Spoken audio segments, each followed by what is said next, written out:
Welcome, ladies and gentlemen, to the Daily Dizzle for Monday, December 20th, 2010. I am Tommy Dizzlemits, as always. It's 5 days before Christmas, so you better get your Christmas shopping done if you haven't done it already. The holiday season is in full effect. A lot of the stores are having their stuff on clearance for Christmas stuff already, so you can go see what last-minute gifts you can get if you haven't finished that up already. We'll have some Christmas coverage later in the week, including a breakdown of Billboard's top Christmas song charts, because, as always, they've definitely had to have some screw-ups on it, and it's Billboard, so, you know, they suck. So we'll have a lot of insults going their way later in this week, among other Christmas-themed updates. As is, we have a lot to get to today coming out of the weekend, so we're going to get right into it. We're going to have coverage of the box office estimates for the weekend. Tron opened at number 1. We'll see how well it ended up doing and how the other movies did against it. One of them did alright. One of them did not very well at all, and then the other two Oscar movies did as expected. So we'll have the full coverage on that. We'll also have a breakdown of the NFL East Coast action for the weekend. Unfortunately, the Giants' heartbreaking loss against the Eagles. If you didn't see it, we'll tell you just how heartbreaking it was. Jets coming out on top. So did the Bills actually getting a win over the weekend. And, of course, we had Sunday Night Football, so we'll have all that coverage. We'll have a look quick at Monday Night Football as well. In addition to that, we've got a lot of new movie news, so that's what we're going to jump right into today.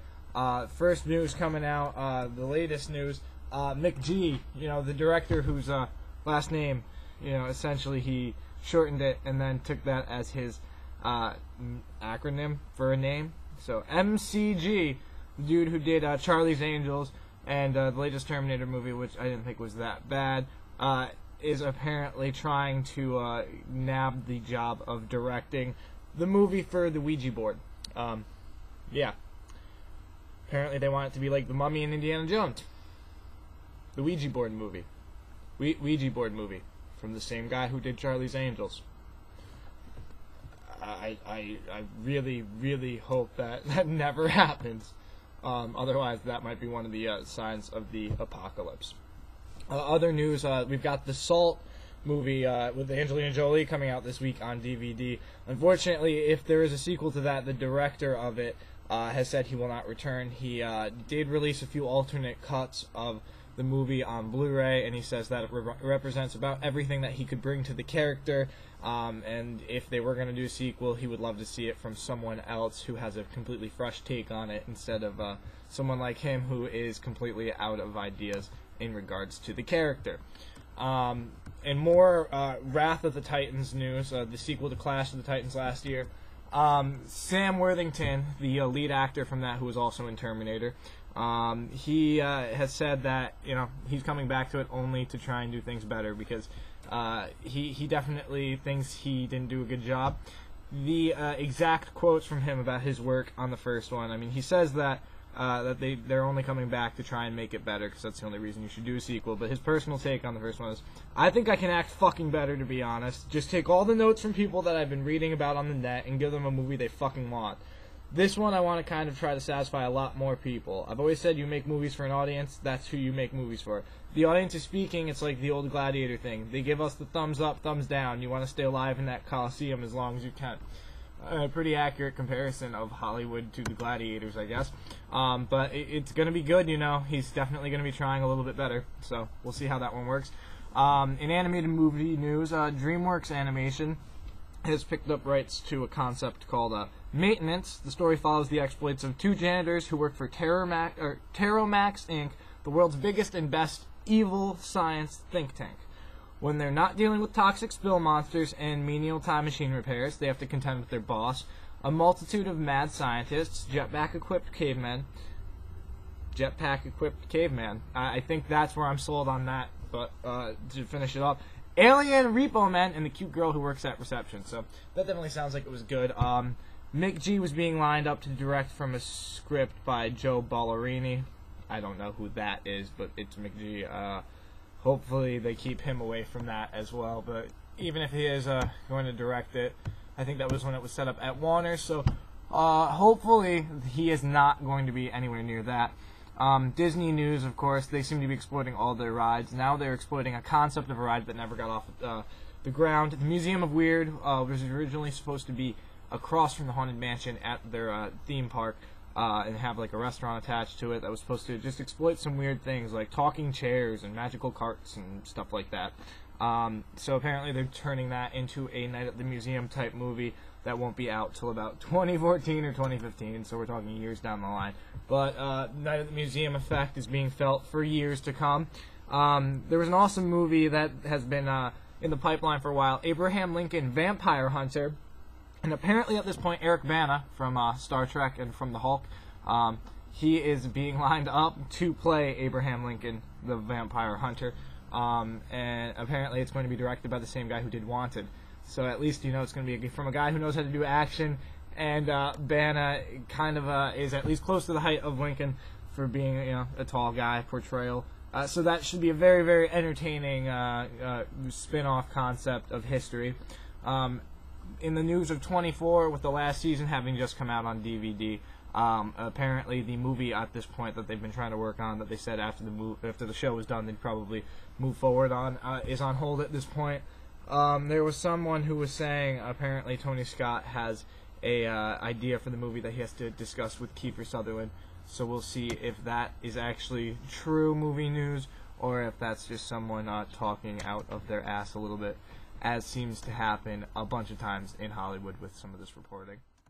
Other things going on. Apparently the Spider-Man musical, which has had numerous delays and problems, they've spent $65 million so far on it. It's been delayed once again to February 7th due to unforeseeable setbacks, which means they probably knocked out one of their actors again, which usually happens. Some pretty big news coming out from Warner Brothers. They've come across 17 minutes of lost footage from Stanley Kubrick's 2001 A Space Odyssey in a Kansas salt mine vault. The footage is said to be in perfectly preserved condition. So in the next couple of years, you can almost definitely expect that to find its way. 2001 A Space Odyssey, a definitive maybe director's cut, maybe not definitive since he won't be able to work on it, obviously, since he's been dead for a while. But still, Warner Brothers is definitely going to try and milk that, if it's footage that's never ever been seen before. They have a lot going for them. We're going to finish it off with two year best lists from slightly credible sources. One obviously slightly more credible than the other, so we're going to go with that one first. Roger Ebert's top 10 films of 2010 in order. We've got The Social Network at number 1, number 2, The King's Speech, number 3 is Black Swan. So he's going with a lot of the Oscar movies. Number 4, I Am Love. Number 5, Winter's Bone. Number 6 was Inception. Awesome. The 7 is The Secret in Their Eyes. 8 is The American with George Clooney, which is kind of funny considering that got terrible reviews. 9 was The Kids Are All Right, another Oscar movie. And number 10 was The Ghost Writer. Special shout-outs to 127 Hours and Another Year from Roger Ebert. From the IMDb, their top 10 films of 2010 by user rating. We have Inception at number 1. Number 2 was Black Swan. Number 3 was Toy Story 3. Hell yeah! Gotta love Toy Story. Number 4 was The Social Network, also a really good one. Number 5, we had How to Train Your Dragon. Number 6 was Tangled. Whatever. Number 7 was Kick-Ass, which I loved it. Number 8 was Shutter Island, another very good one. Number 9 was Harry Potter and Deathly Hallows Part 1. Number 10 was Scott Pilgrim vs. the World. So even though it didn't end up doing necessarily as well as expected at the box office, Scott Pilgrim still getting a lot of mentions in these best of year-end movie lists. But now moving on from movies to the NFL.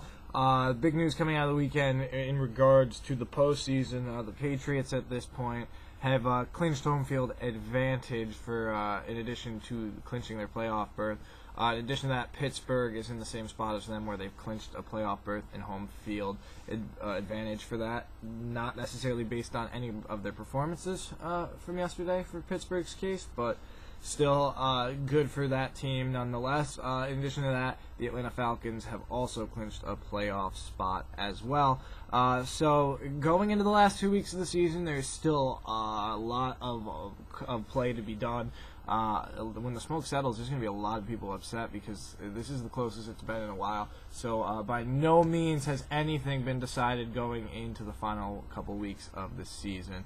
In the East Coast broadcast action, of course, the Giants, they were up by 21 points, and the Eagles ended up getting 4 touchdowns in the last 7 minutes of the game to end up coming back. And the last touchdown was made with 10 seconds left.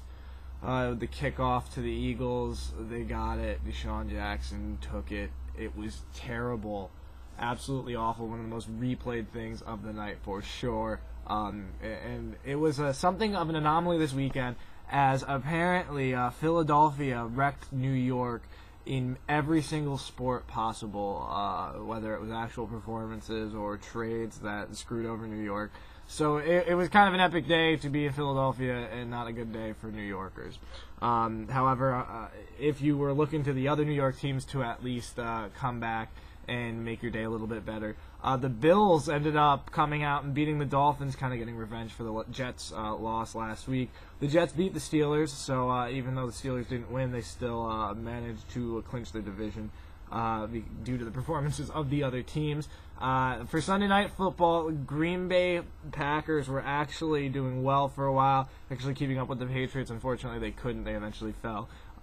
Patriots are continuing on their winning ways going into the last couple weeks of the season. The Green Bay definitely had a good performance last night. A lot more credit than they normally get, especially considering all the injuries they have right now, to be even in the realm of the Patriots, much less being able to lead them for a little bit and hang up in that same league as them. Definitely gives them a little bit more credit going in the last couple weeks, even if they can't do anything with it for this season. So it might be coming to the home stretch of the season, but there's still a lot of action going on. Tomorrow we'll have coverage of the Monday Night Football game, but that is definitely the Dizzlemits recommends for today. Chicago Bears playing the Minnesota Vikings. Kickoff is at 8:30. Anything can happen, so the Bears have to perform well tonight, and if they don't, it could cost them. So it will definitely be a very, very close game, especially with Favre actually upgraded to questionable for tonight instead of out. So it'll be very, very fun to see if he tries to come out for a couple plays and try and put a stop to the Bears going into the last couple weeks of the season. But going from football to the box office coverage before we run out of time, we've got the weekend estimates. Tron was number one for the weekend. Disney, even though they haven't been trying to promote it based off the fact that it's a sequel, they haven't shown the original on TV, haven't re-released the DVD or anything like that. Instead, trying to go with the father-son story to try and connect people to bring it in instead of advertising it based off of what happened in the first one. It did succeed for the first weekend, made an estimated $43.6 million. It had a budget of $170 million. Everyone had said it was around $200 million. So, I mean, as long as it's success around the world on the same levels, they'll have no problem making their money back, and all the worry would be for naught. Number 2 was Yogi Bear with an estimated $16.7 million, coming in a little bit below where they expected it to be, especially when you consider they had 3D in there. WB has not been releasing good 3D flicks. I think their last 3D kid flick, before the Legend of the Owl one that didn't really do that well, was Cats and Dogs 2, which also didn't do well. Chronicles of Narnia 3 and The Tourist did not hold well, dropping 47 and 48% respectively. Tangled did hold a little bit well, considering it lost a lot of its 3D screens to its fellow Disney movie coming out. The Fighter and Black Swan both were in the top 10, performing at about the levels of where they were expected. Black Swan still put up a better performance from less locations, though that is usually the trade-off that happens. How do you know? With Paul Rudd, Reese Witherspoon, Owen Wilson, Jack Nicholson ended up being the big bomb for the weekend, only making $7.6 million for the entire weekend off of a $120 million budget. That's not going to be good news to the filmmakers. Harry Potter was at number 9 with just under $5 million, and the gap between 9 and 10 is kind of funny. Almost $5 million to just under $2 million for Unstoppable. But unfortunately, the weekend was a little bit off from when Avatar debuted last year. At least still doing good for the year. It was a lot better than what they had forecast happening with Tron being kind of a dark horse movie, not really knowing how to gauge it or estimate it, considering how old the first one was, and not really being able to gauge interest necessarily for a sequel almost 30 years on.